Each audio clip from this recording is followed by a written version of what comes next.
What was the most exotic food you had in Finland? Pickled herring. So they love to eat that as kind of like a side thing, and it's terrible. What was one of the most crazy or dangerous experiences you had? Finland is actually like the safest place that I've ever been to.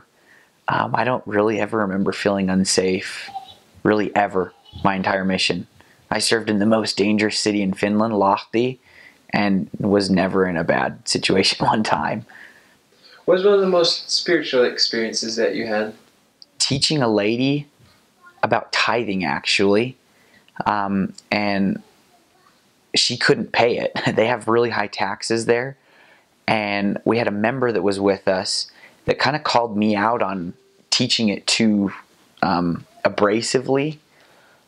She interrupted me and said, "You need to understand such and such's context when it comes to paying tithing." She said, "This is going to be a massive sacrifice for her." And the lady said, "Yes, it will be, but I'll do it."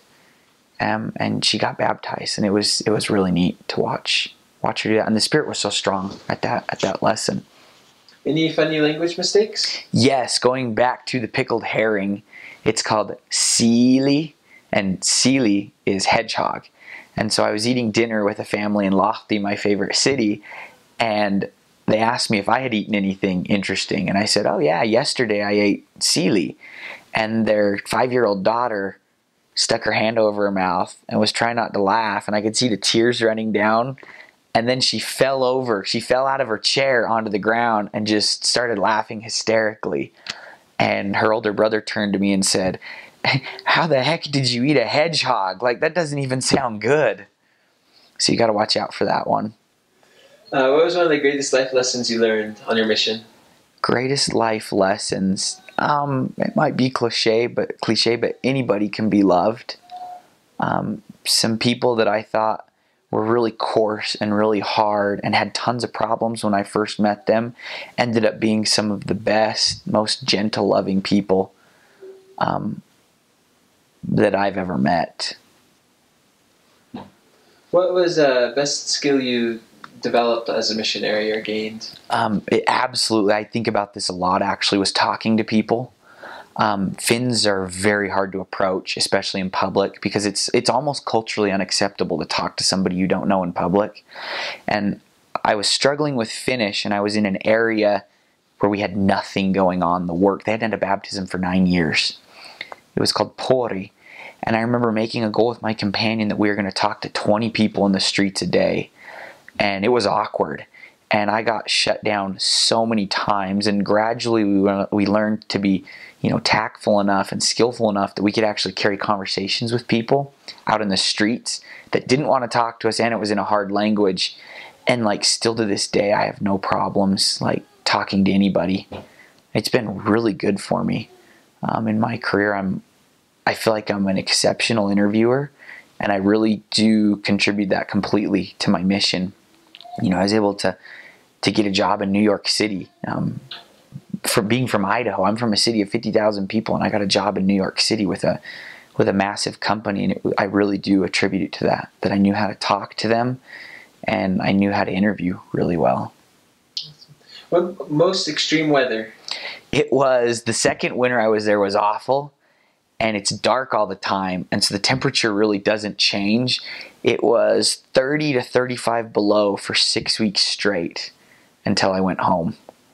So it was freezing cold and really dark, and yeah, I remember genuinely not being warm for my entire last change, because even in the shower, our hot water only lasted for 5 minutes. So I just remember thinking I'm never going to be warm again. It snowed a lot that winter too. Like I said, I've got some pictures of parking lots where it just kind of looks like that, because the cars were completely buried. It was pretty unreal. So you're talking, there was several feet of snow. What was one of the hardest things that you went through on your mission? I'm glad you asked that. I think it's because the work is really hard in Finland, because it is. People need to know that going into it. In 2006, the year before I got my mission call, they baptized 12 people in Finland. Now the numbers are a lot better than that now, but the work is slow and hard. I got let in tracting 13 or 14 times on my mission. So I had a lot of people tell me no, and I had a lot of people slam doors. I had a lot of people say kind of mean, snarky things, and that was tough at times. But it was also really, really good for me to learn how to take rejection really well. But there were points where the work was slow and we didn't have a lot going on, where it got really, really hard. But then on the same hand, it's not that it wasn't like bare bones my whole mission. There was a week where I taught 20 lessons with members present, which is like an incredible number. So it's very possible. But somewhere in that spectrum is where you're going to be at most of your mission. Best advice you could give to a missionary going out in the field? Going out in the field, don't have any preconceived notions or expectations. I wouldn't set goals.